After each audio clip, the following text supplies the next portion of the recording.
traffic wheel. The more traffic that gets sent or received, the more dollars that are paid. And what's really nice about transit is it's simple. You have an upstream service provider providing that service. You pay him dollars, and he makes sure that all your traffic gets out to the global internet, and in return make sure that your addresses are known and traffic can get back to you. So it's very simple, very convenient. If it doesn't work, you know who to blame. One thing that comes up then is, well, why do you even think about an alternative if that just works? And the answer typically is one of three reasons. One has to do with pricing. And let's take a look at pricing. When I started at Equinix, I was in an elevator with... Is Patrick Gilmore here? No. Okay, I don't want to make fun of him if he's not here. But he was in an elevator with me, and he said... I think he was complaining to the AboveNet guys at the time that he was paying $1,200 per megabit per second in 1998. Who remembers $1,200 per megabit per second? See, the folks who are just coming in now think that's just an outrageous price, and that's what Patrick was saying. $1,200 per meg is ridiculous. 5 years later, the price was roughly $120 per meg. And of course, people were complaining, 120 meg, that's absurd. That's absurdly high. I can't believe it. Everyone's always complaining about the price. And 4 years later, $12 per meg or less. So if we project that, 5 years forward, I think we'll be talking about $1.20 per megabit per second. How many people believe that's going to be the case? And it will be ridiculously high, right? So it's interesting. So you have this price of transit that continues to drop. One motivation for peering is that the traffic volume ends up being high enough so that when you multiply the traffic volume times the price, you get a number that's worth scrutinizing. But let's talk about the internet transit billing and how that works. It's done on a 95th percentile basis. And what that means is that meter that's spinning every 5 minutes spits out a sample. Bytes in from T1 minus T0. So you take that delta and divide that by the number of seconds, and you get a megabits per second number. You stack those numbers from lowest to highest at the end of the month, and that 95th percentile measure is the volume upon which you pay transit fees. Does that make sense? Hey, Bill? Yeah. So just to heckle you a bit, this is Steve Gibbard, by the way. Are these numbers that are valid for all markets or just for particular markets? And are these prices available on the market that we're in right now? Good question. On the previous slide, the $12 per meg, that's a number from the U.S. peering ecosystem. And I'm told it's actually a bit on the high side. The numbers that are bandied around in the peering forums tend to be on the $4 to $10, probably closer to the $4 a meg. But you also have to keep in mind that the peering coordinators, they like to strut their ability to negotiate. So whatever price you're paying, I'm paying less than that. You're just a lousy negotiator. No, where I'm going with this is when you're tossing around these old numbers that sound absolutely ridiculous, I suspect those may actually be what people here are paying or somewhere close to that. Oh, in different locations. Right. I think that the largest number I ever heard was $50,000 per megabit per second in the Philippines. That's a pretty amazing number. Okay, so everyone understands the 95th percentile? So the question then on the table is, how can you game this system? Just shout it out if you know.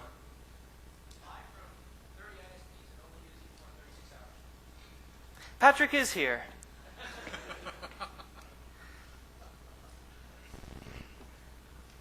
Look at that. Yeah, so the idea is if you get that top 5% burst for free, only send a little less than that top 5% worth of traffic to that ISP, and the rest of the lowest samples end up being zero. So if you do that to enough ISPs, you burst at 900 megabit per second and then do zero for the remaining 96% of the month, and go to the next ISP and do the same thing. Of course, it's a bit dangerous because if you're not extremely careful, what's going to happen? You have a 95th percentile measure that's 900 megabit per second, and a second one that's 900 megabit per second, maybe a third. You could be triple, quadruple, or paying much more than that single 900 meg transit service. Does that make sense? Of course, this is one of the reasons that you see minimum commits. Minimum commits are when an ISP says, I'll sell you transit, but you need to commit to send me a certain number of megabits per second at a particular price. The more you commit to, the lower the price ends up being. So you end up with a kind of a cliff graph like this. So what you end up having to do is figure out how much traffic do I know I'm going to send to this ISP, and that ends up being a calculation you need to do when you're comparing against what your traffic flow and your expectations are and such. If you commit to too much, you're going to end up paying for traffic you don't use. If you commit to too little, you could have gotten a lower price. So it's a little bit on the tricky side. So transit is a very easy thing to do. It's very inexpensive to do. Why do you need this peering thing, particularly when you look at the math and you say, 100 gigabits per second at $4 a meg is $400,000 per month. It's actually pretty inexpensive when you compare the alternative of peering. So let's talk about peering. Peering is defined as a reciprocal relationship whereby two ISPs exchange access to each other's customers. Okay, so in this example, we have a blue ISP and a red ISP. And these guys are both paying transit fees to get access to the global internet, including to each other. What they do is they recognize that and they say, hey, red ISP, maybe I can peer directly with you and exchange access to my customers for access to your customers, and therefore bypass that transit wheel, that money wheel that we're both paying to get access to each other. Now, there is a cost associated with peering, so that needs to go into the calculation to determine if it's financially reasonable to go into an exchange point and exchange that traffic with each other for free. That's part of the math that people end up doing. So there's really, what I've seen in the research I've done, three reasons that come up for peering. The first is of the cost savings potential, as I described earlier. When the cost of sending traffic to your transit provider is more expensive than the traffic of going into an exchange point and peering that traffic for free, when you do the math, you end up doing peering along with some transit. So the cost savings is a motivator. But a lot of people today especially point out that it's not just a function of cost. Mostly I hear this from the content guys. Yahoo and Microsoft and Google say, the most important thing, Bill, is not cost savings, but it's the end user experience. Are there content providers here in the audience? How many of you guys would say that's really a primary motivation for peering? Let's see how the financial crisis bears out. Let's see how the financial crisis bears out, is Steve's comment. Yeah, good point. There's a third reason that came up that I found fascinating, and this is actually a bit contentious. So if you want to know what gets discussed at peering forums, this third point is actually one of them. The argument is that, this first came out of Dave Rand from AboveNet's mouth. He said, we believe we make more money by peering. Really? How do you make more money by peering? He said, well, the faster the TCP window opens up and the less packet loss there is, the more traffic that gets sent to us. And since we charge based upon the 95th percentile traffic that comes to us, by managing our peering interconnects and decreasing the latency and decreasing the packet loss, the windows open up faster, and therefore we have more traffic and we make more money.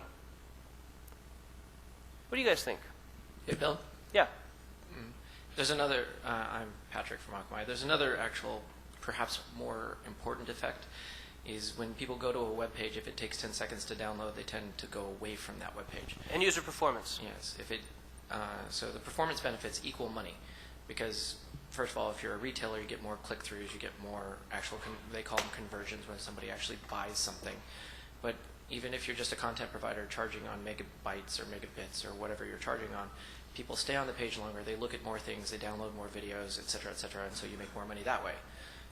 This, of course, doesn't apply to somebody like Yahoo, YouTube, who doesn't charge per video, but it applies to just about anybody else who's charging their customers based on traffic. Good point. Igor? Igor with Yahoo. another huge advantage here is resiliency. Instead of having just one person, transit provider, they have a problem, tons of your traffic has a really bad day. If you have a couple hundred peers, one of them has a problem, well, that's 1/200 of your traffic that's having a bad day. Along those lines, control also came up. The ability to detect there's loss along this path, so let's turn off this peering session and turn up this peering session. That's control you have that you don't have if you're just sending your traffic to a transit provider. So that came up also from actually Yahoo. Richard wants to blast me. Hi, Richard Steenberg, an inlayer.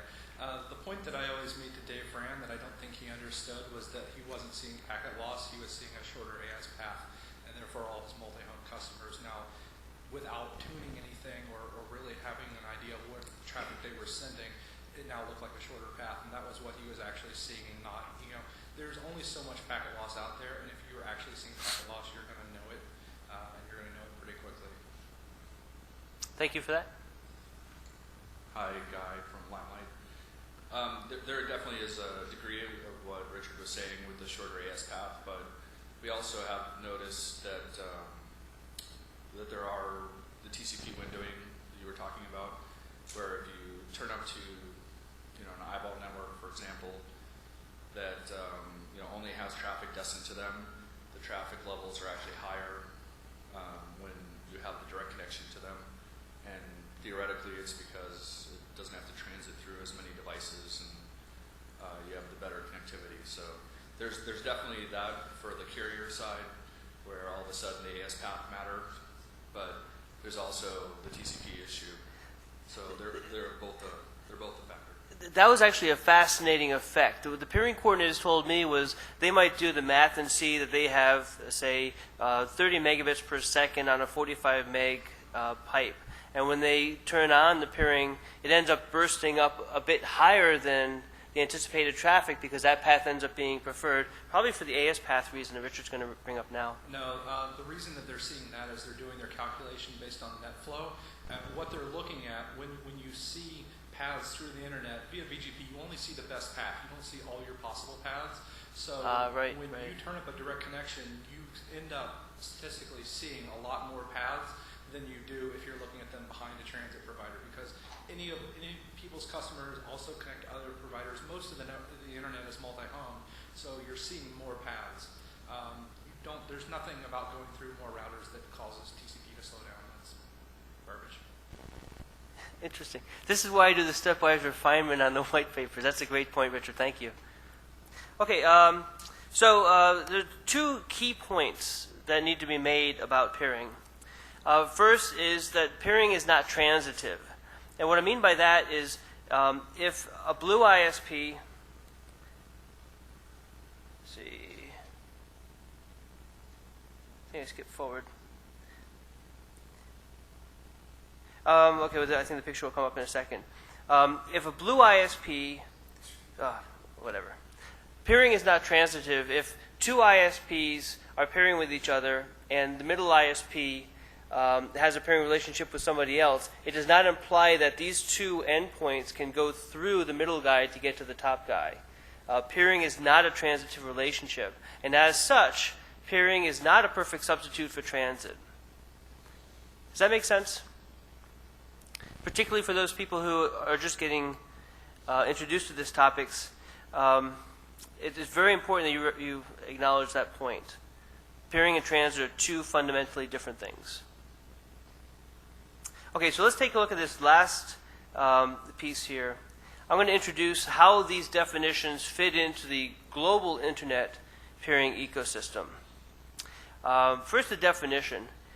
I call a global internet peering ecosystem as a set of interconnected individual ecosystems. And if you squint and call an internet ecosystem a country, you wouldn't be too far off. Within each of these ecosystems, from my research, I've seen that there are essentially three different categories of species in the ecosystem. You typically have what I call Tier 1 ISPs, and I'm recapturing this definition. Tier 2 ISPs and content providers. And we're going to talk about each one of these individual species that you see in each one of these internet regions in the global internet peering ecosystem.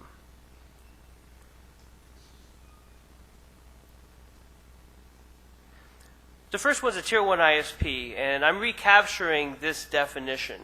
A Tier 1 ISP, in my terms, is an ISP that has access to the entire internet region solely through its peering relationships.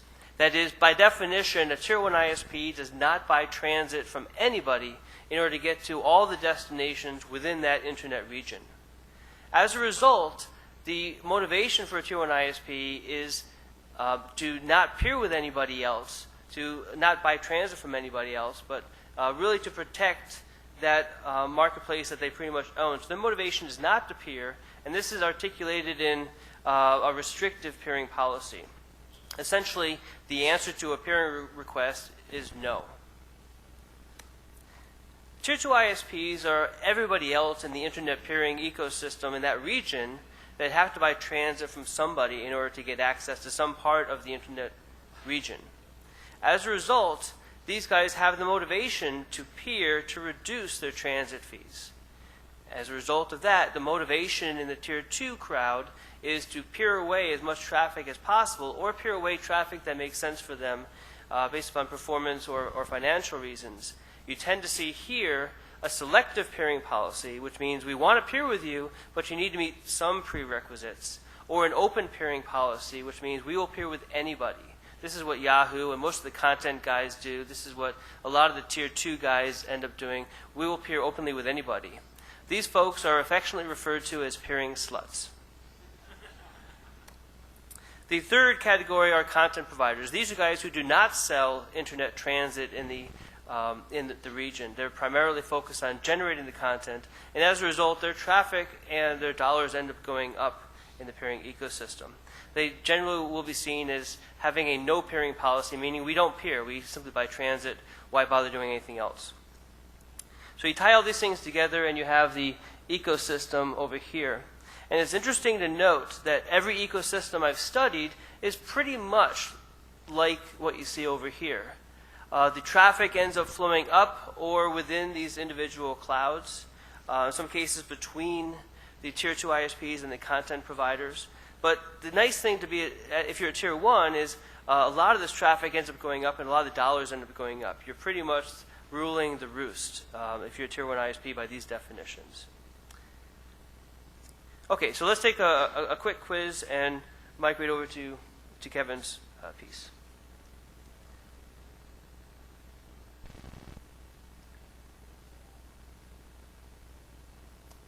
Come on.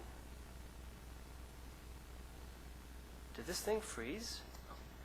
Patrick, Macs are not perfect. You got too many spinning dials. They're causing me to go. Okay, let me try doing that. Too many spinning dials.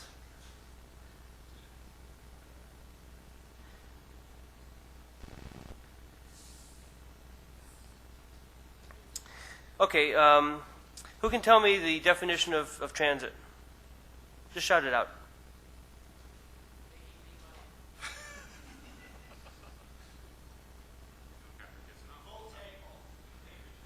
Full table. The definition of peering?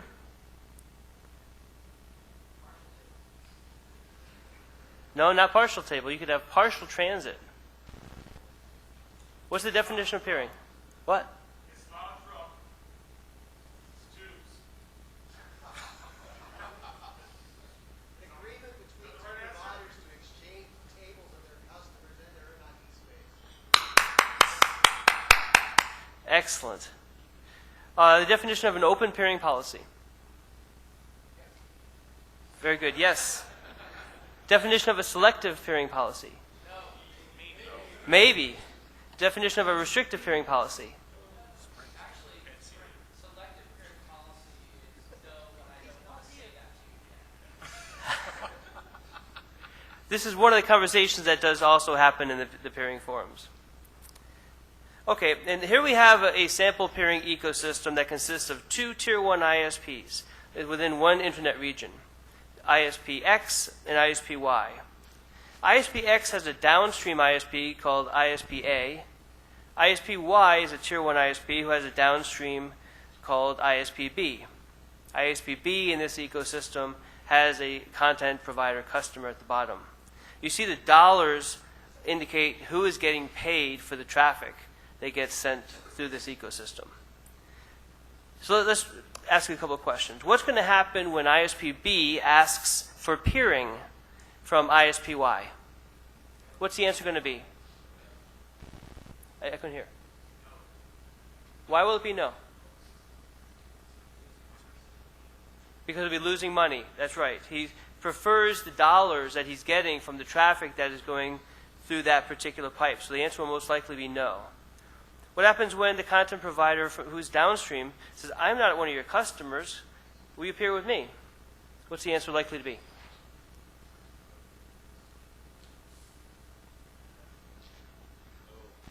Who says yes? Can you tell me why?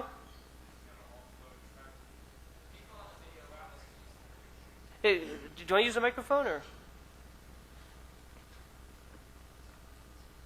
We've actually experienced this before. We've had like content providers come to us because, and vice versa. We like it because we can offload instead of have to go through a tier 2 and get an exchange of or a payment arrangement between the two. So we'll just it's really a way to offload traffic that would otherwise have to go through another ISP. It's a reasonable argument, but in the research I've done, it very, very rarely happens. In fact, I've not heard of it happening. We're a university, so our customers are university, and they want to get to these peer-to-peer networks. Universities and government types have kind of special status, but typically the answer will be no for two reasons. One is I do see dollars from your traffic because it goes through the tier 2 and ultimately through me, and I don't want that wheel to spin any slower.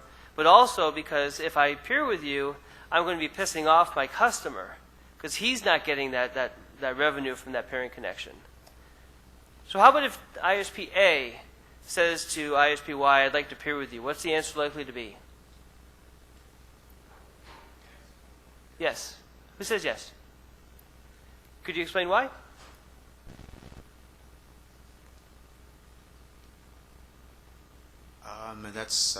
I would assume that because Tier 1 ISP Y is going to be taking a customer away from X as well as additional income. Whatever ISP A is paying ISP X, he's going to not be paying ISP Y. A very important point, though. Peering is typically a free relationship. It's a reciprocal exchange of access to each other's customers. So there's typically no dollars exchanged in that relationship. Then ISP Y is going to benefit by taking a customer away from X. It is true that he will piss off ISP X. Okay. He will piss off his peer because his peer won't be getting that additional revenue. Okay. What most likely happens in the actual ecosystem is that ISP Y will say, that peering request is a call for help. And we would love to sell you access because we know that ISPX has a lousy network. I understand why you're reaching out. But typically the answer ends up being no. Because we don't need any more peering. This is what Quest used to always tell me. Bill, we don't need any more peering. And they don't. They have access to the entire internet region solely by their free peering relationships. So they don't need any more peering. And what's interesting is I found this consistent across the globe, with actually 2 exceptions. But I'm already taking too much time. One last question. No, actually, I think that's it. I'm going to skip this next section and get to you. Okay.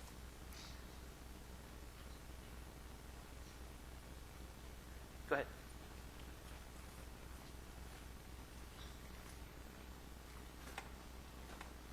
I'm not really sure we're all that short on time, but I appreciate Bill making sure I at least get a little time up here to go over my section of this. I call it, it's not all about the money, but in reality, it really is. It's just that it's not all counting the immediate beans that Bill's mostly been talking about. He has talked about a few of the issues I'm going to talk about as well, however. Now, first of all, who am I? Well, as Bill told you, I've been playing around with the network for a lot of years. I was the network manager for the engineering department at Lawrence Livermore National Laboratory for quite a number of years, and since 1993 I have been a senior network engineer for ESnet. And that's significant in this particular case because ESnet does a lot of peering. ESnet is a relatively small, non-commercial provider to the U.S. Department of Energy. ESnet has no transit provider. By Bill's definition, we are a Tier 1. We peer with a lot of people, including all of the commonly referred to T1s and a number of folks who may or may not be T1s, depending upon who you believe. But we do a great deal of peering. We have lots and lots of peers, and we appear at lots of peering points for that reason. We need to peer. And as Bill so eloquently described it, we're peering sluts. We'll peer with pretty much anyone. There's been at least one case of a provider who wanted to peer with us, who mostly provided access to Caribbean casinos. And as a government-funded organization, we thought it was probably impolitic to go with that one. So we have turned down at least one peer. And if we find a peer that is sufficiently incompetent, we probably would turn them down too. But that's about the only reasons we would turn somebody down, is either unacceptable overall content. We're not saying that just because they have some unacceptable content to us, we won't peer with you. We will. But it's pretty hard to discourage us from being willing to peer with you. And we do peer with all of the U.S. Tier 1s. ESnet and the two of us at ESnet who are tasked as peering coordinators spend a lot of effort on peering and deal with a lot of peers of all sizes. However, we're non-commercial. We're not in the market of collecting any money from our customers. We get a big check from the government to simply provide them service. So I'm not going to be counting beans. That's what Bill's talk is about. Reasons for peering, obviously, Bill's talked about the financial issues, the trade-offs and the various costs, why it sometimes makes sense to peer financially, sometimes it doesn't. But there are other reasons for peering, that some of which Bill touched on. Reliability is a very critical issue in the network. If your network cannot reliably get your customers' traffic to where they want it to get to, they're going to not be your customers for a whole lot longer. So being able to peer with critical sources of data like Yahoo, Google, CDNs, other big data sources can be very useful, and it is useful to them too. They want their content to get to you as quickly and as smoothly as possible. So frequently they're very willing to peer at the various peering points. Another thing is sites of particular import to your customers. For example, your customer buys commercial backup service from a major data warehousing firm. And that firm happens to be 7 AS hops away, and periodically something hiccups and their backups get messed up and they get very annoyed.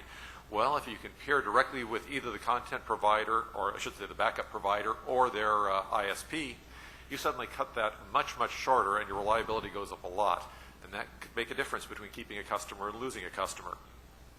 Another significant issue, which people tend to overlook, is faster problem resolution. Now, this may have been a unique thing to Colorado, where I grew up. I don't know, but I don't know if any of you ever played the game of hippopotamus at a birthday party when you were about 9 or 10 years old, or if you can remember when you were 9 or 10 years old for that matter. That's a game where you get everybody lined up and whisper a long word in the ear of the kid next to you, and he whispers what he heard to the kid next to him, and it goes down the line through all the party attendees, and whatever comes out at the other end seldom has any similarity at all to the word that went in the first ear. That's what happens when you have 3 or 4 providers that your trouble ticket has to work its way through. Every one of them passes it along, and people misunderstand, and of course, because the person passing it along isn't really familiar with the problem, he doesn't explain it effectively, and by the time he gets to the end, they say, that's just ridiculous, that can't possibly be a problem, and forgets all about it. Your problem doesn't get resolved quickly. If you're pairing with somebody you can talk directly to the people there, the odds of having a communications problem are greatly reduced, and the mean time to repair is a whole lot better. That translates to happier customers. Well, let's get down to the nuts and bolts of pairing. You've looked at the expenses, the business case. You've decided that pairing is something you want to do for whatever reason. So what do you do next? Well, pairing is a social activity. It's somewhat akin to dating, for example. Maybe not quite as much fun, but it has certain similarities. First, you need to find somebody to pair with. You need to make contact with them, and you need to convince them that pairing with you is a good idea. There's sort of a meet and greet and wooing stage that goes along through here. So the first thing you got to do is communicate with your potential peers. That means sometimes you're working with competitors. Peering within a small market area is frequently very beneficial because a lot of your traffic may stay local to that area, and so you can offload your transit by a significant amount in some cases.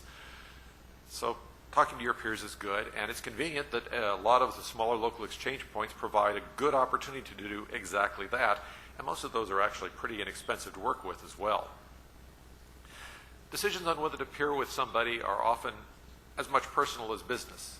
If somebody's been annoying you, you're probably not going to want to peer with them, and you'll probably just sort of ignore their queries. You don't necessarily get a lot of no's back, you just get dead silence back. If you don't take the initiative and contact people, it's just like if you're interested in getting into the dating scene and you don't ever put yourself out there where people know who you are and see you. If you don't take the initiative, nothing's ever going to happen. And of course, you need to be receptive to the interests of others. It is a two-way street. So who makes a good prospect for peering? Well, Google and Yahoo are at just about every peering point in the world and are generally very receptive to peering, as are a number of heavy content providers. They're looking for eyeballs. If you've got eyeballs, they probably want to talk to you. And if they're at the exchange point where you're located, the odds of being able to peer with them are probably pretty good. I have heard from Igor that Yahoo actually has de-peered somebody, but boy, they had to work at it. The other folks who make good prospects, local providers. Yes, they're your competitors, but they can also be your partners. And by cooperating with one another, both parties can come out ahead. That's really the whole point of peering. It becomes a cooperative effort to the benefit of both. If it doesn't benefit both parties, probably it's not going to happen. But once you're at an exchange point, once you're connected to the fabric, almost anybody you can peer with is worth considering, because once you buy the connection, the peering is basically free. That is, for many definitions of free. It still takes some manpower. It takes a little care and feeding, and if it's competently run, very little care and feeding. But it doesn't cost very much to peer once you're on the fabric. Okay, well, how do you find peers? First of all, you're here at Nanog, and that's a really good start because most of the people you want to peer with either are here or somebody who's here knows those people, and that's really handy.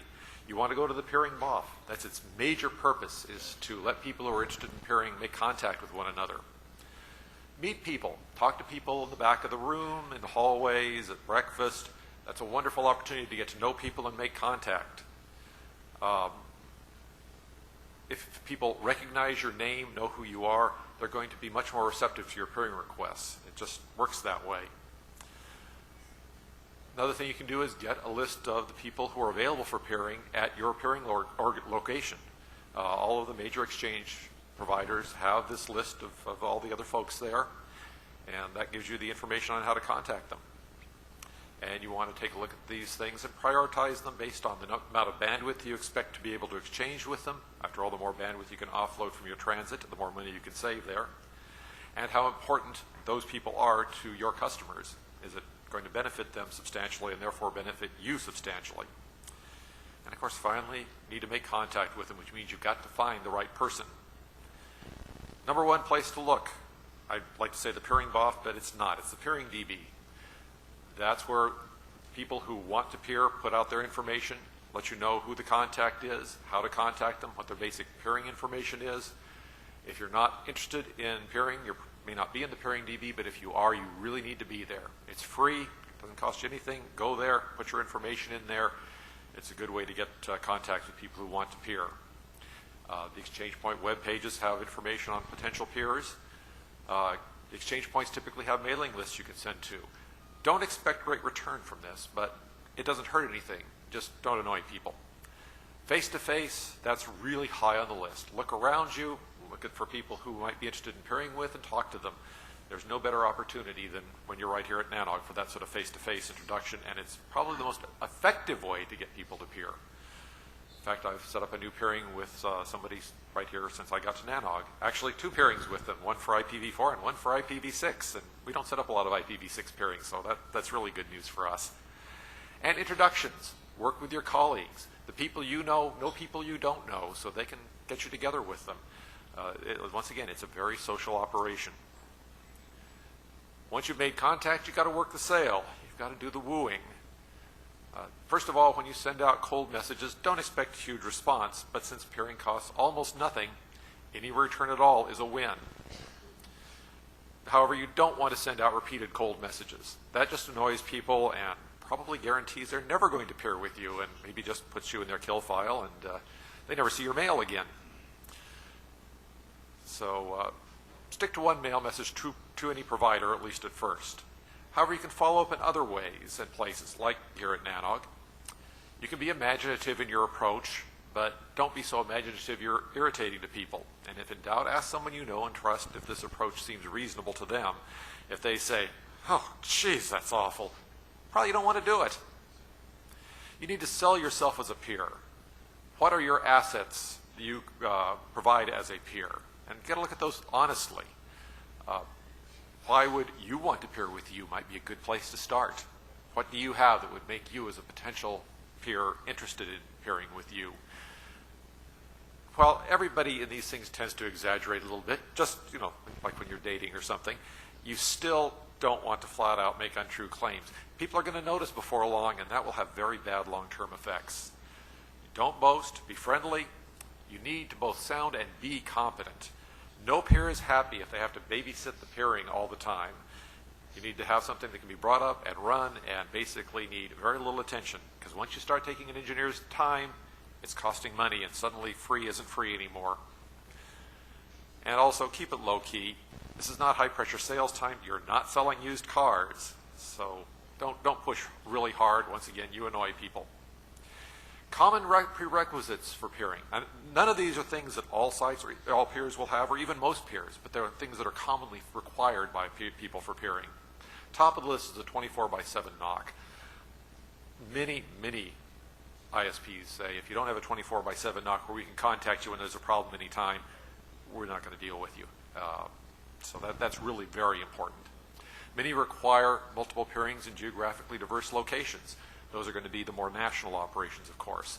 And if they do that, they're probably going to insist that the announcements be consistent across all of the peering points. They're going to want to peer with you as a single AS. If they're peering with you as multiple ASs, it makes peering much more complicated and probably makes them suspicious that you may not exactly have the best run network in the world.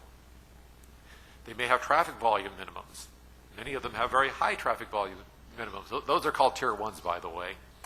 But some of the smaller networks still have some substantial traffic volume minimums to peer with them.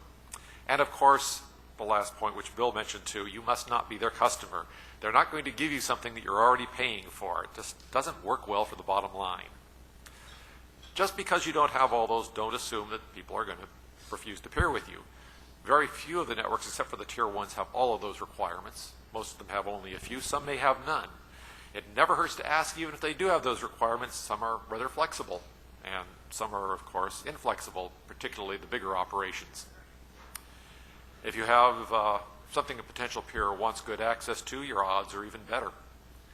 Be realistic, though. It's not likely that you have anything on your network that's going to make a tier 1 want to bend its rules and peer with you. It's just almost certainly not going to happen.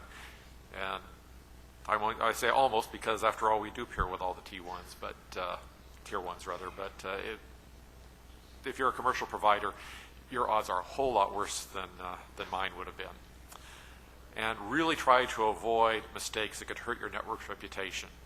AS 7007 will live in infamy for a great many years, and that's the sort of thing you don't want attached to your name. So be careful not to try to blow up the internet routing table by some mistake. It's really a bad thing to do. Another issue is peering agreements. That's a legal issue, and I'll start off by saying I am not a lawyer, so I'm not going to give any legal advice whatsoever. Most providers, however, do not require them. We have very few peering agreements among our 100 and some odd peers around the country. If somebody wants peering, if your lawyers, your boss, whatever, insists there be a peering agreement, take a look at the exchange's standard agreements. Most exchanges have them, and it makes it much easier to get agreement from the other side, eliminates negotiation. The bigger owners, the bigger providers, that means they have in-house lawyers, and that means they are more likely to have a peering agreement.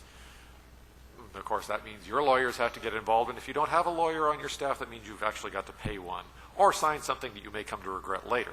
I'll leave that one up to you. Once again, I'm not a lawyer. So if you absolutely need a custom agreement, though, try to keep it as simple as your lawyer will let you, or perhaps their lawyer will let you.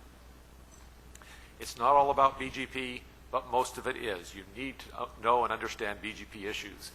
If you're not familiar with BGP, and I mean very familiar with it, I strongly urge you to go to one of Phil Smith's excellent BGP tutorials here at NANOG, which, because of the conflict with the New Zealand NOG meeting, Phil's not teaching this time, but I'm sure will be again in the future.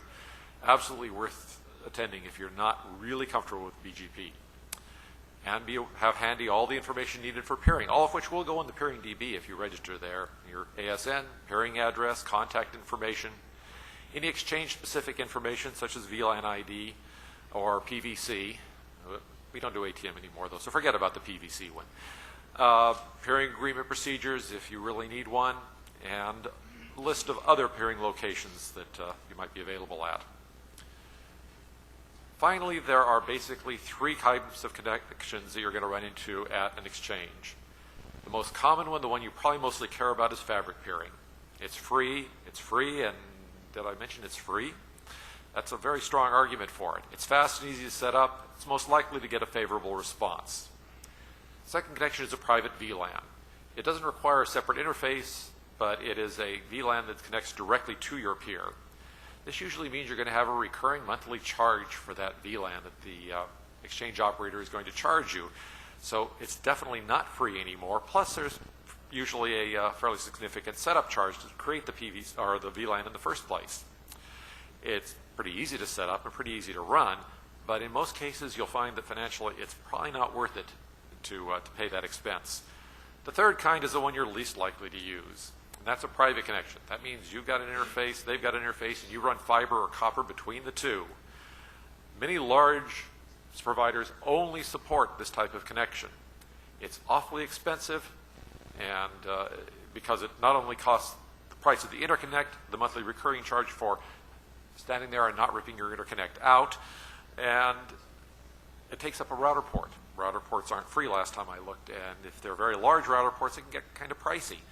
It's most expensive, hardest to justify. But if you decide to do it, the question is, who pays for it?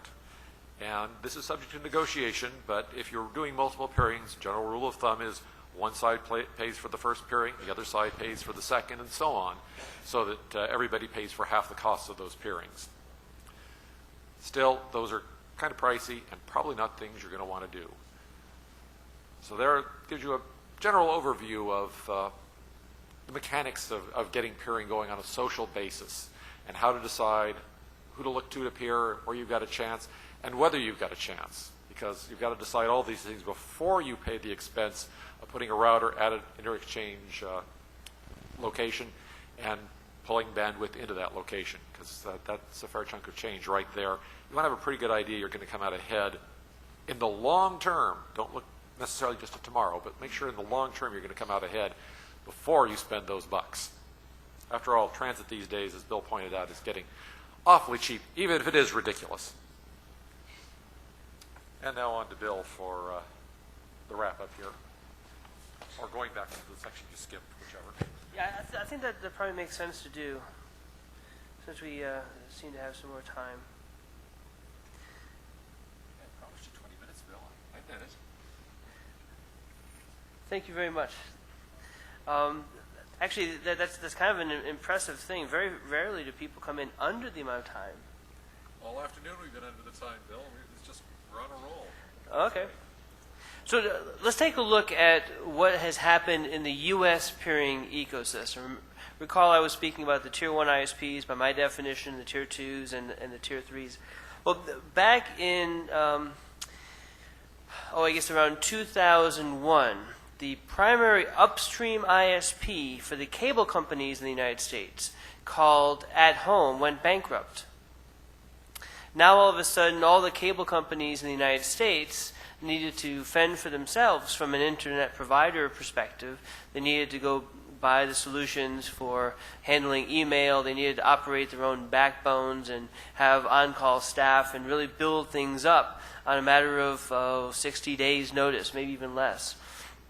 So around that time, there was a key evolution in the U.S. internet peering ecosystem where the cable companies started peering. Remember I said 3 types of groups, the ISP, the Tier 1 ISP organism, the Tier 2 ISP organism, and the content provider. Well, the cable companies in my ecosystem became a separate type of species. And they're a separate type of species because the volume of traffic these guys were doing back in 2001 compared to the volume of traffic for the entire ecosystem was enormous. And these cable companies came into this ecosystem with a completely open peering policy. They'll peer with anybody. At the time, Kazaa represented about 40% to 60% of all of the cable company traffic. This is that file sharing protocol that was in place around 2001. Eventually it got shut down by the government, but again, 40 to 60% of the cable company's traffic or so was peer-to-peer traffic, ultimately destined to the other cable companies in the peering ecosystem. But initially it was going through the transit provider. So they could save 40 to 60% on their transit bill simply by peering with each other. So this represented an enormous change in the ecosystem because the cable company to cable company traffic no longer went through Sprint and ESnet and those guys. Now it was peered directly with each other. So that represented a tremendous change in the internet region. The second change that we saw in the ecosystem was when the largest content providers in the world got into the ecosystem and said, hey, you know what? We do send a lot of transit traffic to upstream ISPs, but I think there's some value in us peering with the Tier 2 ISPs, and I think the Tier 2 ISPs might be receptive to peering directly with us because we have such a large amount of traffic destined to their customers. We'll save money, and the Tier 2 ISPs save money. And this is a key point, the very successful content providers that adopted this strategy made it very clear to the Tier 2 ISP, we will never buy transit from you. There is no loss of revenue potential by you peering with me because if you peer with me, you'll save money, I'll save money. If you peer with me or don't peer with me, it has no implications on transit. I will never buy transit from you. And because of that, we started seeing a lot of these content guys, the very large ones, getting into the peering ecosystem and evolving themselves from the traditional content providers. In fact, an interesting data point. I asked the ISPs and the content guys, what do you do to analyze your traffic flow? Who do you think did the most detailed analysis of where their traffic was going to and coming from? Shout out a name of an ISP or a content guy. Yes? Google? Well, this was back in 2002, 2003. Yahoo was the answer, actually. Back then, it was interesting. Igor's team at Yahoo was doing by far the most detailed, in-depth analysis of where their traffic was going to. I asked the Tier 2 guys, how about the Tier 1 guys? Aren't they doing a detailed analysis of where the traffic's going to? But the problem with the Tier 1 guys typically was that they had so much legacy equipment that was not capable of providing the statistics on end-to-end flows that they could not get a global picture as to where things were going to or coming from. The content guys, on the other hand, had access to the entire TCP stack, and when they saw session resets or packet loss, they could narrow it down to which path was being used, which transit path or which peering path was being used when those packets were dropped, so they could adjust the traffic on the fly as they needed to. I talked to some other large Tier 2 ISPs, and they said, yeah, we analyze the traffic once a month. We'll do the net flow analysis. We'll run a script on a big Sunbox that will crank over the weekend, and if the script doesn't crash, we'll get a top AS list and figure out who we ought to be going after for peering.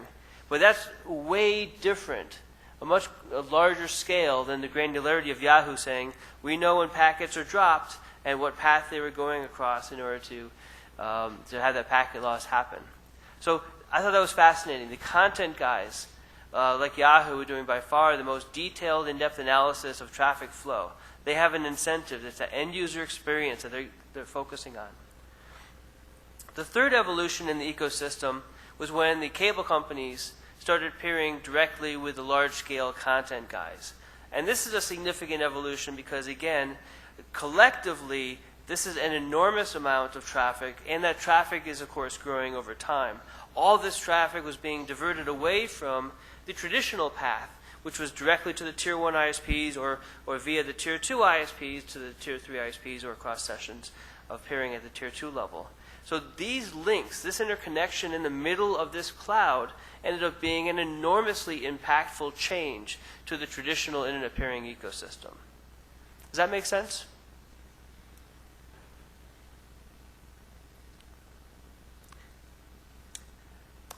So along the lines of what Kevin was doing a little bit, what are the conversations that happen at GPF?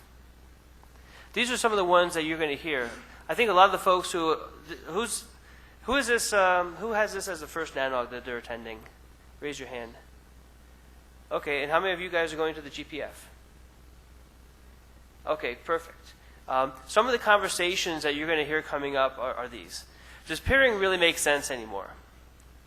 That, I put to you, that has always been a valid question. Does peering make sense? With the price of transit at $4 a meg and dropping down, we're predicting what? $1.20 a meg. Why not use transit? Please, I'd like to open it up to discussion.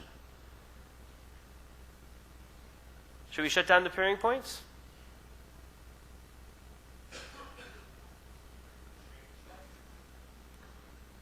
Stephen Wilcox.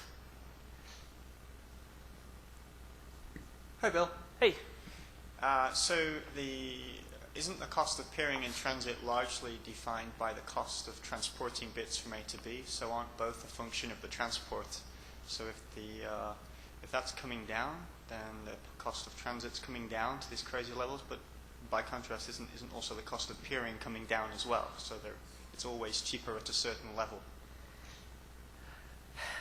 I was just told that the price of 10 gig ports at a large US-based exchange point is $2,500 now.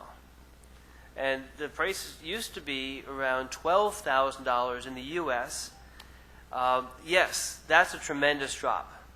In Europe, of course, the prices of exchange point services have always been substantially lower, primarily because you guys in Europe have your exchange points as not-for-profit kind of association-based models, as opposed to the US, where we're typically commercial-based exchanges. Do you want to?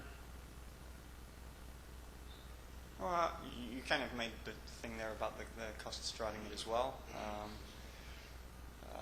The other thing I was going to say is, I mean, you can't have a market that's based purely out of transit because somebody has to buy from somebody else. So there's always a level at which some people are not buying from each other anyway. So it's just a threshold, right? I think there's always going to be a transit service. I mean, you could go to the key regions around the world and peer as much of that traffic away as you can, but for those destinations you can't reach, you're always going to be buying transit from somebody to get access to some part of the internet. Just financially, it makes a lot more sense to use transit providers for those faraway places that are tough to get to. Again, these are the conversations that are going to come up around the bar when you go to the GPF. Just talking with the Netflix guys, you know, one of the trade-offs is, do we use a CDN? Do we buy transit? Do we use transit and peering, or do we use this peer-to-peer stuff? This is a conversation that is very much on the top of the minds of the peering coordinator guys. How many people have changed from their view on peering to now saying, peering doesn't make any more sense, I'm just going to use transit or CDN? Raise your hands. Nobody.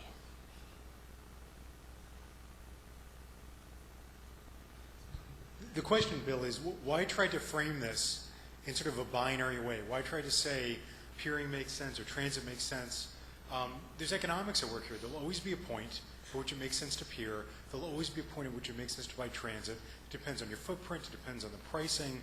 It depends on, you know, if you need to buy colo anyway and you're in an Equinix facility or Interaction or someplace there's a peering point, you're of course going to be more inclined to peer because your economic threshold for peering is lower.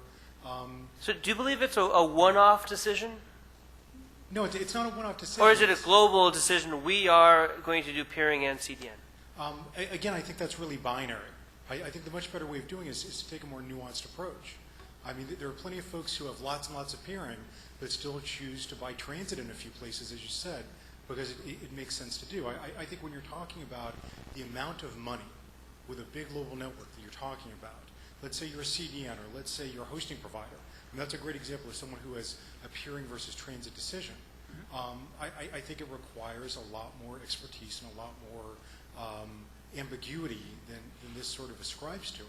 I think there's always a mix that is appropriate, and at the end of the day, this is a spreadsheet exercise.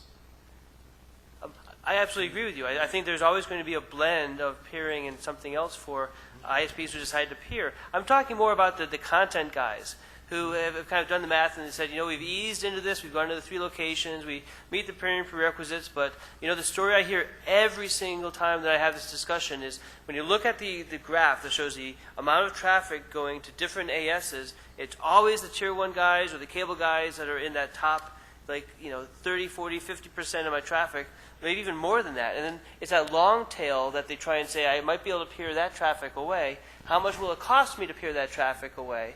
And increasingly, the answer seems to be it's making less and less sense. It doesn't make much sense to peer with a long tail. It only makes sense to peer with, your big traffic sources and sinks as a general rule, unless you're peering anyway. You're buying an exchange port anyway. Then it makes sense to just sort of go crazy. But at the end of the day, the other thing to keep in mind here is, there was a time when, yes, most of people's traffic was going to a quote-unquote tier 1, a settlement-free interconnection network. But that's been shifting. I mean, Sprint and AboveNet and those sorts of networks are no longer the huge traffic sources and sinks they once were. I mean, Verizon is still a huge traffic source and sink, not because of 701, but because of the broadband. So I think there has been a big shift there to keep in mind. So the tier 1s are still shrinking in significance in the ecosystem, you believe? I believe so. I hear Comcast coming up as, in fact, that's sort of the other premise. Again, these are the conversations you're going to hear around the bar.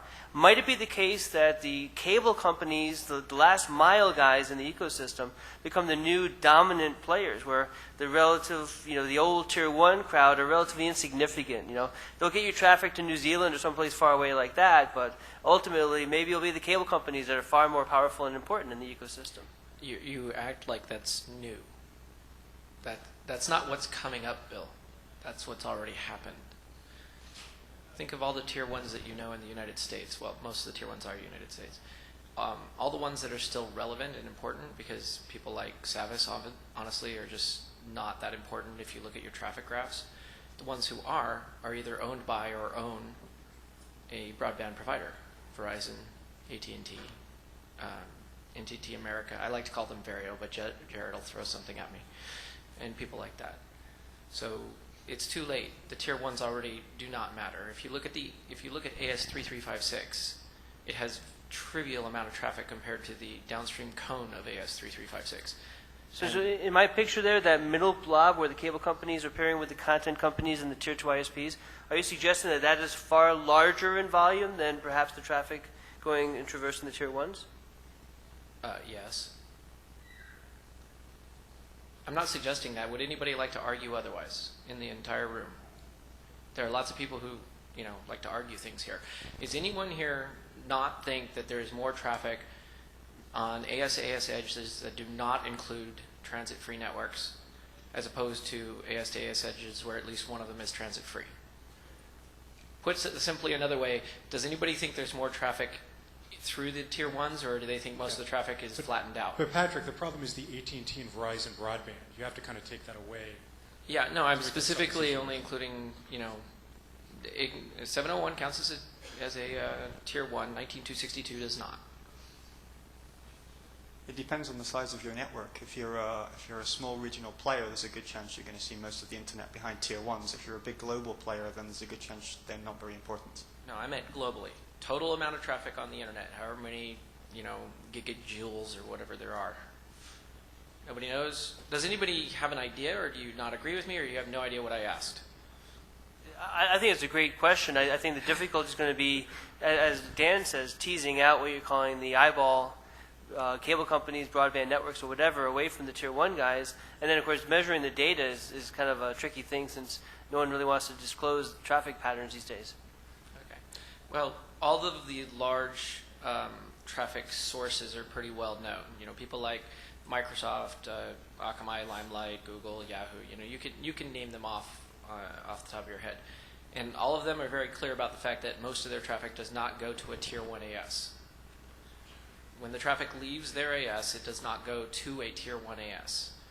So I would say that, you know, at least from the traffic source perspective, that's absolutely true. I can't speak for the broadband networks if they're pulling all their traffic from tier 1s. Peter Cohen wants to make a comment. Yeah, I might want to add that tomorrow on the Peering BOF, we have some results that were done anonymously for more than 100 networks on where their traffic actually does go. So we do have some limited data that we'll be sharing tomorrow. So tune in.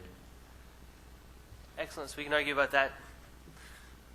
So I thought it raised an interesting question as well, though, Bill, which was your peering ecosystem has always been based around peering and transit. But you asked an interesting question when you mentioned CDNs like Akamai and Limelight.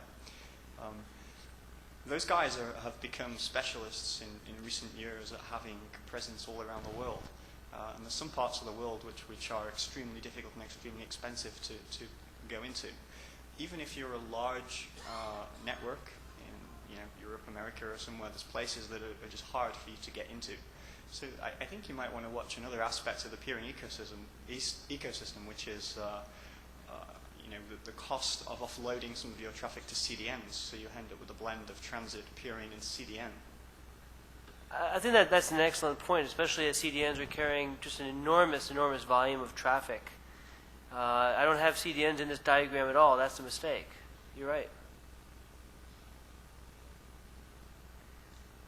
Okay, I see no more questions. Do you guys want to talk about exchange points? What do you say? Yeah, we got 20 minutes. Why not? Okay.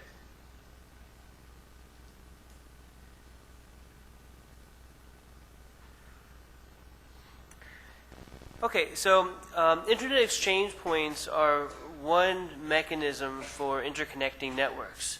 Back around 1994, 1995, in the U.S., that's pretty much the way that the Internet evolved from the NSFnet backbone into the commercial Internet. ISPs competed and connected up their networks together at these network access points, also known as exchange points. And about a year, 2 years later, Tier 1 started pulling out of exchange points, calling them congestion points, because the pairing was primarily done over public switch fabrics or over ATM services that were fairly expensive, and they privately peered among themselves within a metro region. So those are two alternative ways of peering.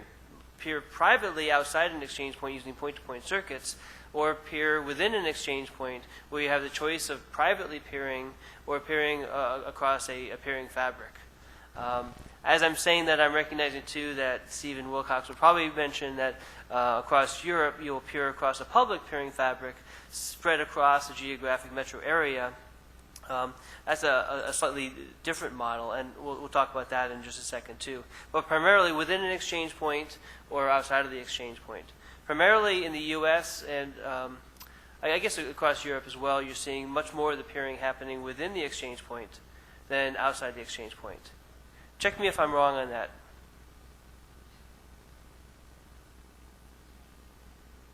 Okay.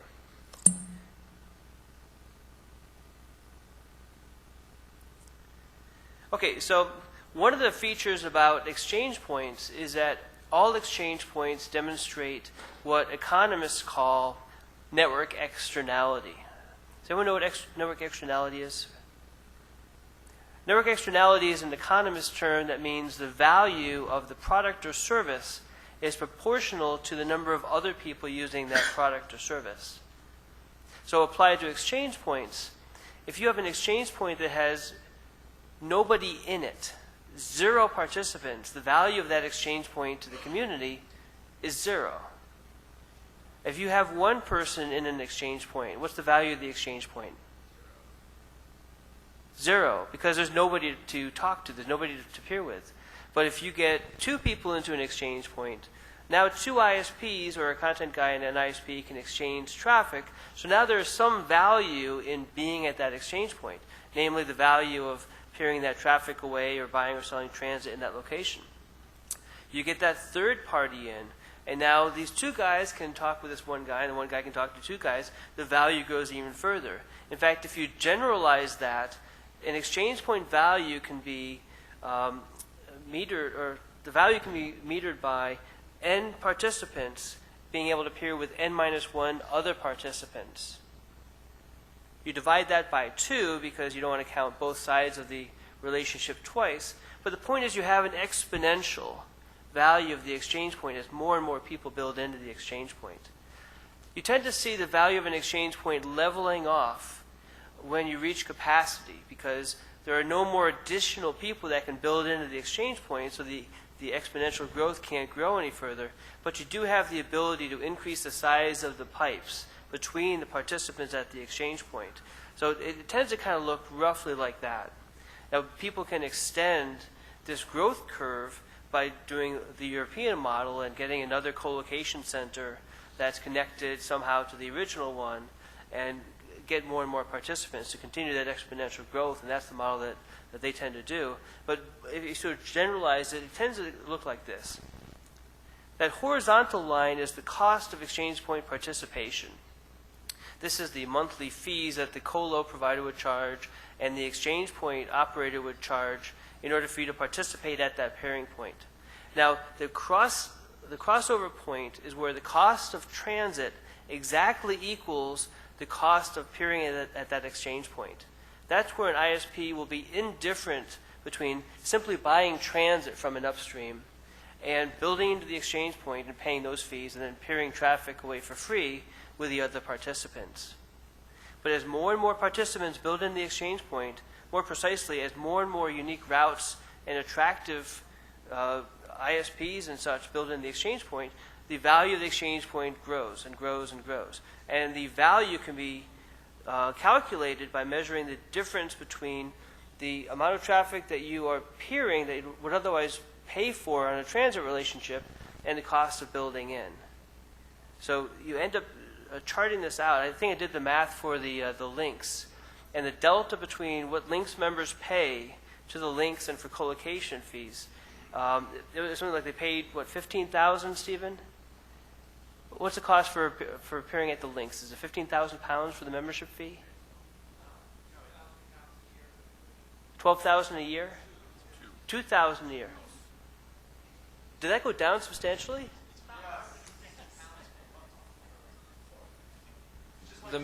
The membership fee at the links dropped from £2,500 a year to £2,000 a year about 2 months ago. But it's been £2,500 a year for a while now.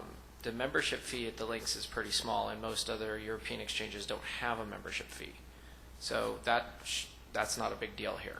So what that does to the graph and the value of the exchange point is it drops that horizontal line down, meaning that fewer participants need to be at that exchange in order for it to make financial sense. Does that make sense? So for those of you in a region that's just starting out an exchange point, these are the trade-offs that one has to look at. When you're trying to attract the first few participants, you need to explain to them that the value for the first guys coming in might not be there, but you paint the picture of what's going to be once you get more and more folks into that exchange point. And there are a lot of existence proof points that you can point to demonstrate this. Kind of brings up the key question. I asked the exchange point operators, how do you build critical mass? How do you convince that first ISP to build in? Any answers? Well, in Europe, what they did is the ISPs collectively got together and said, we have aligned interests. We all want to exchange this traffic directly with each other.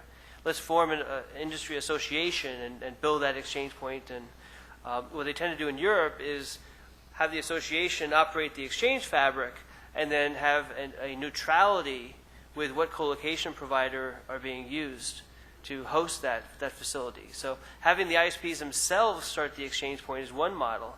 What commercial IX operators tend to do is identify who are the critical ISPs to get into the exchange point. Who are those that will be a gravitational pull that will make the other folks want to come in and peer at that location? Does that make sense? Again, dropping the price of participation makes the break-even point a bit lower, so that ends up being a good way to do it. Drop the price. The first 5 participants get in at price of 20% of list price, and the next 5 pay 40% of list price, and that's a model that tends to work. Offering equity, that's one of the things, and this is public information, what Equinix did in the early days to get people into Ashburn, because back then, Ras probably remember when nobody was in Ashburn, Virginia? It was an island, and nobody was physically there. We worked with MCI to bring them in. And one of the things that people had done is they would purchase circuits that were transferable to other folks. But another thing that they would do is offer equity. If you build in, we recognize the value of you being in that building will increase the value of the exchange point. So we'll give you a piece of the pie. You can participate in the upside. Note, Stephen, this is something that commercial exchange points can do. In Europe, you tend to have bylaws and a fairly restrictive organization that can't easily adjust prices based on different members, because that would piss off the other members. But commercial entities in the U.S. have a great deal of flexibility to do all these kind of crazy things to build critical mass. Of course, evangelizing and doing peering forums like you guys will go to, I guess, in 2 days. That's a key way to build up the population. You need to get enough people to say, yes, I will build in at the same time to get that critical mass up. Doing one at a time is tough. Get 3 or 4 at a time, much, much easier. So there are 2 dominant models of exchange point systems that I've seen in the world. The first is what I call the links model. And the links model is when you have an exchange point fabric that is separate from the co-location. When I first went to a RITE meeting after Equinix was founded, I talked to folks about Equinix being a carrier-neutral facility. And the Europeans were like, yeah, but you're not co-location neutral. Meaning that you operate the co-location building and the fabric that's inside of it. And that was kind of an interesting difference. So yeah, the Europeans spread their fabric across multiple co-location providers so that an ISP can choose whichever co-location provider fits the needs that they have for security, for access, for where their fiber drops and such. Interesting difference there. Comments? So again, when you come to the neutrality discussion, this often comes up in the peering conversations. There are a variety of different neutralities. There's ISP neutrality, carrier neutrality, and co-location neutrality. In this diagram, the outside triangle is the co-location provider, the physical building in which peering takes place. If you're carrier neutral, what that means is you're attracting multiple carriers into the building to provide transport and fiber into that building. There's also a network externality effect there because carriers don't want to build into a building that has no participants, no tenants. Why would they do that? What they'll say in the early days is we'll build in when we have an order for service, but the ISPs won't come in unless there's some fiber to get them in on, right? So you have to get over that hump and get the carriers in. A carrier-neutral co-location facility will have no backbone that they operate, but they lure in multiple carriers to come in and offer services. An ISP-neutral exchange point is not run by an ISP, but instead encourages multiple ISPs to come in to peer with each other, but also to sell transit to content providers. Level 3 operates the gateway, where really the dominant way of getting into that level 3 gateway is by buying level 3 transit. level 3 capacity. So that's not a carrier neutral. It's not an ISP neutral facility. Anyway, a carrier neutral facility is one where all of these parties are separate entities from the operator of the colocation facility. Make sense? Okay, we already talked about that. So I think now's a good time to wrap it up. If there are any questions, we can entertain those questions or have a discussion, talk about whatever you guys want for the next 6 minutes. I hope this was a useful overview, start the discussion, thoughts going, and we identified the basic concepts in peering. We talked about the basic concepts and definitions of transit and a little bit about the peering ecosystem and the different players and how they act within the ecosystem. And as I said, there's a lot of information on the web. If you Google for my name, you'll find a lot of the white papers, and there's actually a lot more information now in a variety of different sources.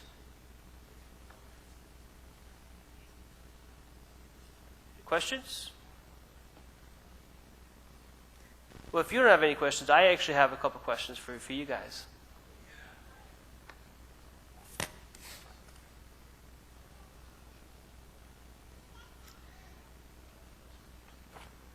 Question number 1. Why do some ISPs prefer private peering? Why do some ISPs prefer public peering?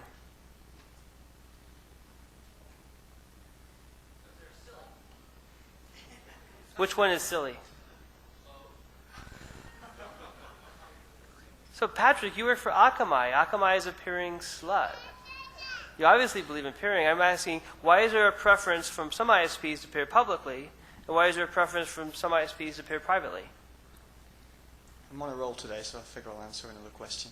Great. So I think ESnet had a slide about this, which is the cost is one major thing. If you want to do public peering, you can show up at an IX, pay your fees, and you can hit a whole lot of traffic out of a port. But if you want to do private peering, you need to order cross-connect. You need to have root supports and things in there, and it's usually a lot higher cost. So typically, not always, but once people get into peering, they will normally start with public peering, and then they'll hit a point where they say, well, actually, now this particular large peer, it would be cheaper for me to take this to private. So it's cost. Did you have an answer? Yeah, I know this one European network, and from what I remember, their policy was if you were worth peering with, you were worth peering privately with. I think that was what they said. That sounds like a religious argument, though. Is there technical backing or any logic backing behind that? I think just greater control over each individual peer and AS number, across the whole gamut of all the connections was it.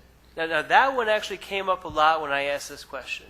I think the Cogent guys put it perfectly. They said, Bill, I can get a 24-port Ethernet, 100 meg at the time, that's what they were pairing with, 100 meg blade, dirt cheap.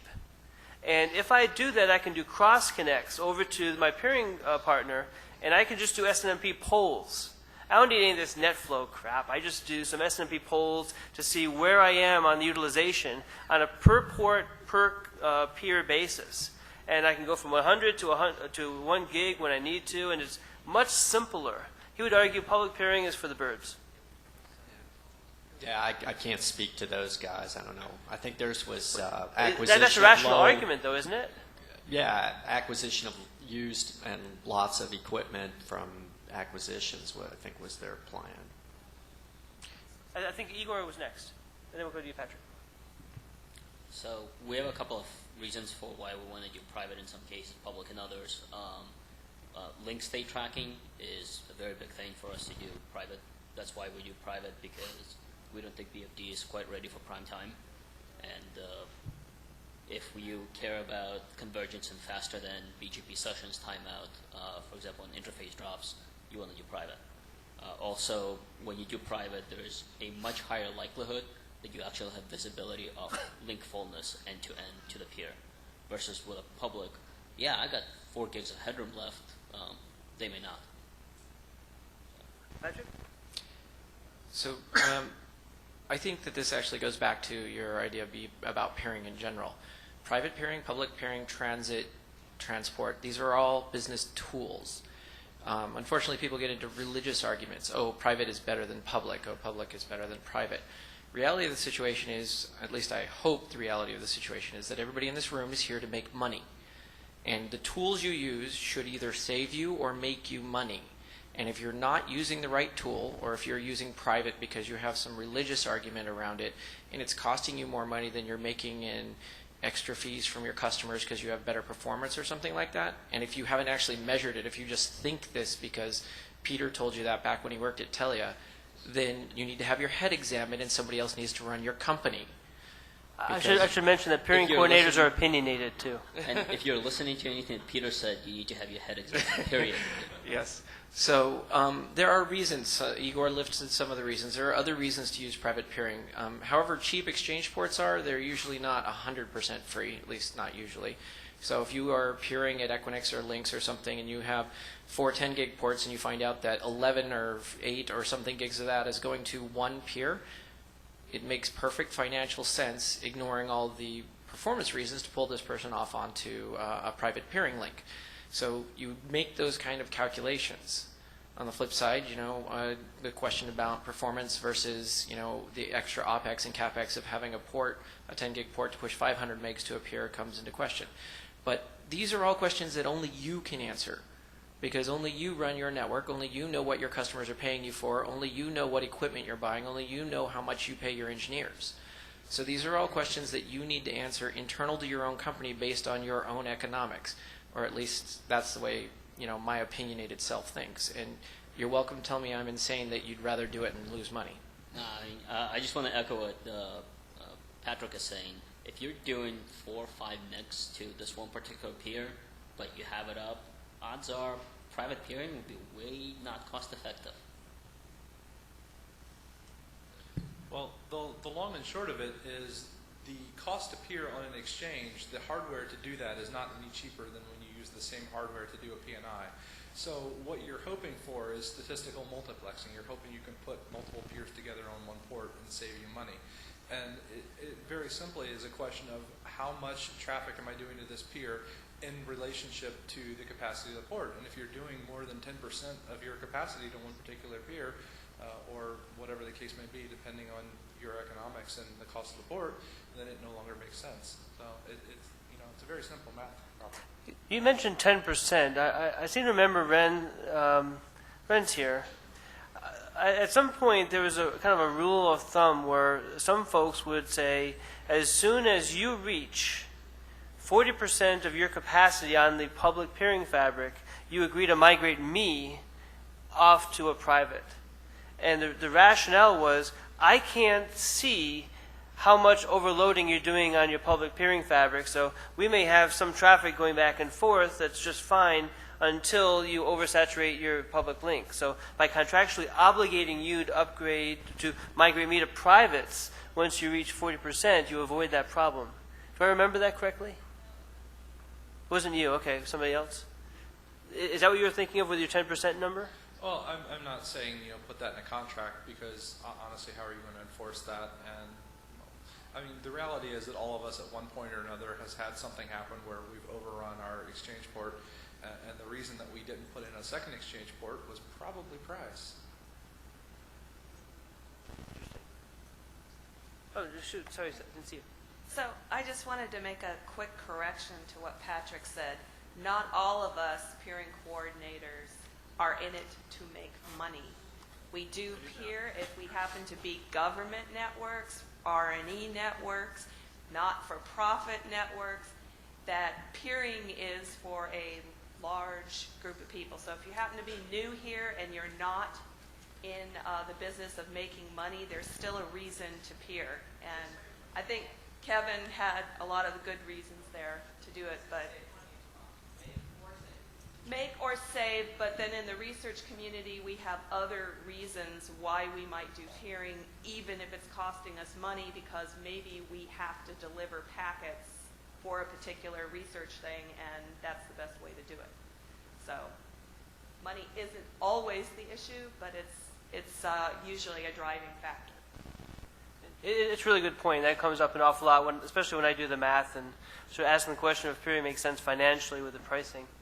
Well, I think we are Gear. at Beer and Gear. So thank you guys very much, and fill out your surveys. Let us know how this worked out for you.